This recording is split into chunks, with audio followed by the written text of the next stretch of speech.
तयार होणार आहे. या मिरवणुकीत मी सुंदर दिसली पाहिजे ना? हो तर मी सुद्धा मस्त कुर्ता पायजामा फेटा घालून पूर्ण मिरवणुकीत जल्लोष करणार आहे. काय यार, आज मस्त धिंगाणा घालायचा आहे. आज आपल्या जिजाऊची जयंती आणि आपल्या स्वामी विवेकानंदांचा युवक दिन. आज मस्त धिंगाणा घालायचा आहे. यार डीजे कुठला? मजा तर येईल ना? आज तर फुल जल्लोष करायचा. आज काय विशेष? ही एवढी तयार कशाची? हा एवढा गजबजा काय चाललंय? मला तर फार नवल वाटतं या सर्व गोष्टींचं.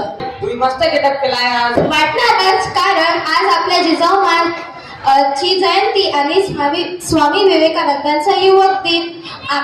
युवकांचा जल्लोष. आणि माझा वाह वाटा तू एकदम स्वामी विवेकानंद. एक सेल्फी तर झालीच पाहिजे. एक नवीन याने काय साध्य होणार? तुम्हाला सेल्फी मानलं माहित नाही?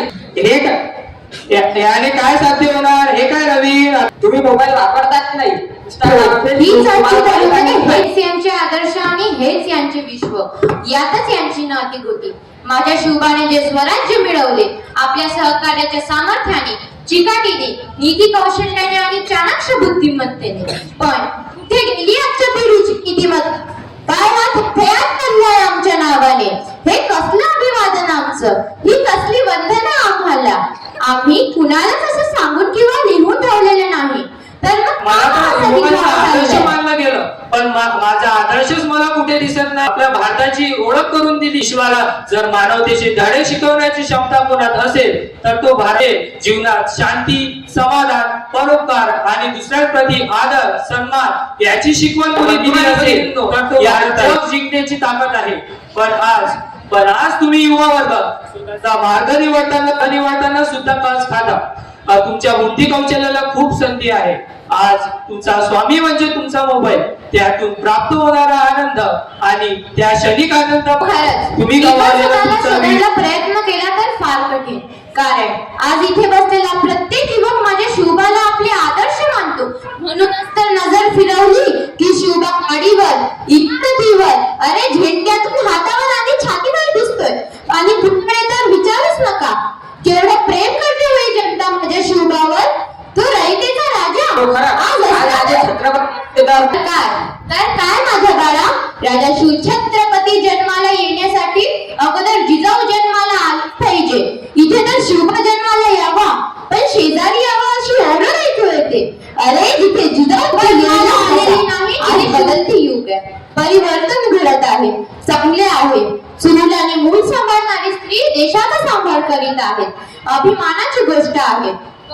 एक स्त्री म्हणून, एक आई म्हणून, एक शक्ती म्हणून आणि एक संस्कार म्हणून आज आपण कुठे कमी पडत आहोत याचा विचार नको करायला. डोळीचा पदर सांभाळणारी पिढी देशाचा सांभाळ करीत आहे.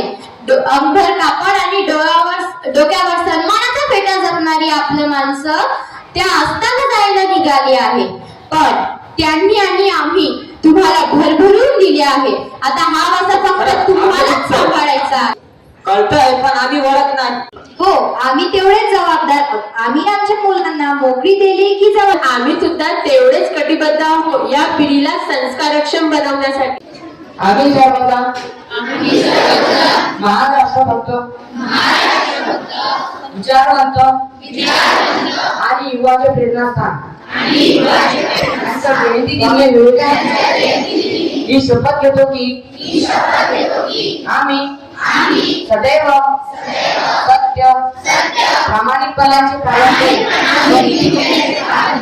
आम्ही आत्मविश्वास, स्वावलंबन आणि कठोर परिश्रम यांना जीवनाचे सूत्रमान, देशसेवा, समाजसेवा व मानवतेची सेवा हेच आमचे ध्येय ठरू. जात, धर्म, भाषा यांपलीकडे जाऊन बंधुता व राष्ट्रीय एकात्मता जपू. उठा, जागे व्हा आणि ध्येय साध्य होईपर्यंत थांबू नका. हा संदेश जीवनात आचरू आम्ही मनापासून स्वीकारतो. जय हिंद, जय महाराष्ट्र.